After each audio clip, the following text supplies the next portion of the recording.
ఇక్కడ మీగ్రోస్‌లో వెజిటబుల్స్‌కి గానీ, ఫ్రూట్స్‌కి గానీ బిల్లింగ్ ఎలా వేస్తామో చూయించనా? ప్రతి వెజిటబుల్స్‌కి అండ్ ఫ్రూట్స్‌కి ఒక నంబర్ అంటూ ఇస్తాడనమాట. సపోజ్ ఇక్కడ నేను టమాటోస్ తీసుకున్నాను. టమాటాస్ నంబర్ వచ్చేసి 2 అనమాట. అండ్ ఇక్కడ 4 బాక్సెస్ కనిపిస్తున్నాయి గదా! ఒకటి నో ప్రొడక్ట్ అండ్ ఒకటి plastic bag and 1 is paper bag and 1 more is veggies bag.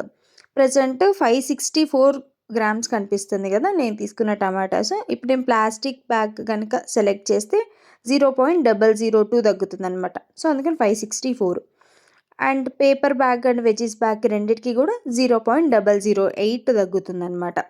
అది రీసెంట్‌గా వాళ్ళు ఎక్స్‌ప్లిసిట్‌గా పెట్టారు ఆ ఆప్షన్. అండ్ 2 అనేది నేను తీసుకున్న టమాటాస్ నంబరు. బిల్ జనరేట్ అయిపోయింది. నేను 2 అని నంబర్ ప్రెస్ చేశాక.